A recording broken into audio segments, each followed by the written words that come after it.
वो हत्याकांड जिसने पूरे देश को हिलाकर रख दिया था। एमपी के उस हत्याकांड की कहानी तो आपने सुनी होगी। वो चर्चित हत्याकांड जिसकी गूंज पूरे देश में सुनाई थी। मैं बात कर रहा हूं शहला मसूद हत्याकांड की। आरटीआई एक्टिविस्ट शहला मसूद की हत्या हो गई थी। तारीख थी 16 अगस्त 2011। शहला अपने घर से बाहर निकलती हैं, कार में बैठती हैं और कार में बैठने के बाद जब घरवाले कुछ देर बाद देखते कार जो कि त्यों खड़ी रहती है, भाग के नीचे जाते हैं कि शहला घर से निकलने के लिए गई थी। गई क्यों नहीं? जब कार में जाते हैं तो घायल देखते हैं, बेहोश देखते हैं। उसके बाद पता चलता है कि शहला की मौत हो गई। उस दौर में विरोध हुआ इस मामले में। मामला बाद में सीबीआई तक गया। सीबीआई ने जांच की। मैं तो आपको कहानी सुना रहा हूं, लेकिन इस कहानी को अगर आपको बारीकी से समझना है तो मेरे सहयोगी, हमारे सहयोगी हेमेंद्र शर्मा, जो भोपाल से मध्य प्रदेश की तमाम खबरें आप तक पहुंचाते हैं, उनकी एक बुक है। उस बुक को जरूर पढ़िएगा। बहुत बारीकी से इस केस के बारे में कि शहला मसूद के इस पूरे केस के अध्याय को आप समझेंगे तो हेमेंद्र शर्मा जो है उनकी बुक है Shahla Masood the murder that shook the nation, ये बुक है। खैर, उस पूरी बुक में तो जो चीजें हैं मैं आपको जो बता रहा था।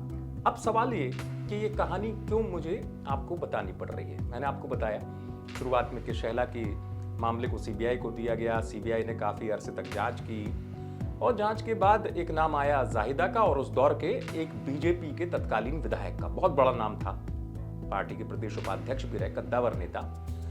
तो तमाम जांच पड़ताल के बाद सीबीआई ने ये तो पता कर लिया कि जाहिदा ने बीजेपी नेता की वजह से, या कहूं कि बीजेपी नेता और शहला की नजदीकी वजह से इस हत्याकांड को अंजाम दिया। उसने बाकायदा शूटर बुलवाए, कानपुर से शूटर आए थे। मामला सीबीआई की विशेष अदालत तक भी गया और अदालत ने दोषी भी ठहरा दिया जाहिदा को। और भी लोग थे, उनमें से आजीवन कारावास की सजा भी हुई।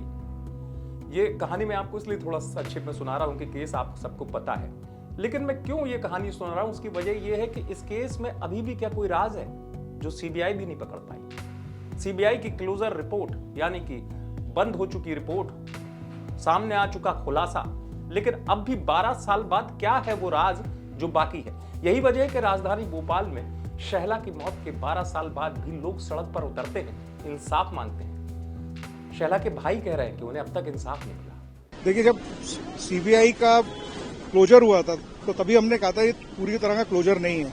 हमने एडवाइस के लिए बॉम्बे से एक लॉयर भी हायर किया था कि ये फुल क्लोजर ठीक नहीं है। वजह यह है कि जो मेन अक्यूज है, जो पूरा जो जितना स्टोरी थी, जिनके इर्द गिर्द थी, उनका कहीं नाम नहीं है।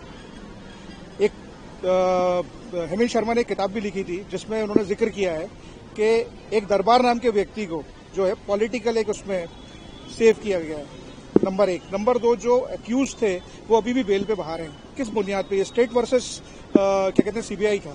सीबीआई के लिए स्टेट ने फॉरवर्ड किया था, तो वो अभी भी उसका कोई क्लोजर नहीं है। शहला के भाई की तरह यहां प्रदर्शन करने आई भोपाल में एक महिला भी कह रही है कि सब कुछ तो हो गया, लेकिन अभी भी इंसाफ बाकी है। ये भी सुनिए। श्रद्धांजलि देने आए हैं। हमारे उनके परिवार के साथ संवेदनाएं, दुख है कि उनकी इतनी बुरे तरीके से उन्हीं के घर के सामने दिन दहाड़े उनकी हत्या करवा दी गई थी, और उसमें इन्वॉल्व थे बीजेपी के बहुत बड़े नेता ध्रुव नारायण सिंह, और बाकी जो दो औरतें थीं उन पे कार्रवाई हुई, उनको सीबीआई जांच हुई, उन केसी लीपापोती वाली जांच करी। क्या करा उन्होंने? उनको जेल भेजा, उसके बाद वो भी बाहर आ गई हैं। यही वजह है कि देश का सबसे चर्चित हत्याकांड शहला मसूद हत्याकांड, जिसमें मामला सीबीआई तक पहुंचा, सीबीआई की विशेष कोर्ट से सजा भी सुनाई गई, 12 साल बीत गए, लेकिन क्यों भोपाल के सड़क पर उतरने वाले इन लोगों की आंखों में अभी भी उस इंसाफ की रोशनी नहीं पहुंची जिसको वो तलाशते हैं। सड़क पर उतरते हैं 16 अगस्त की तारीख पर और याद करते हैं और ये कहते हैं कि नहीं, शहला के केस में किसी को तो बचाया गया। कौन था वो? नाम अभी भी सामने आना बाकी है लोगों की नजर में। यही वजह है कि शहला के भाई एमपी गवर्नमेंट से भी गुहार लगा रहे हैं, लगातार कोशिश कर रहे हैं कि नहीं, इंसाफ हो, फिर से कुछ सच सामने आए। क्योंकि तमाम पड़ताल के बाद और सीबीआई जैसी जांच एजेंसी की खोजबीन के बाद, मेहनत के बाद ऐसा क्यों हुआ कि इस केस में लोग अभी भी इंसाफ की गुहार लगा रहे हैं। भोपाल से आप तक ये खबर पहुंचाइए इजहार हसन खान। आप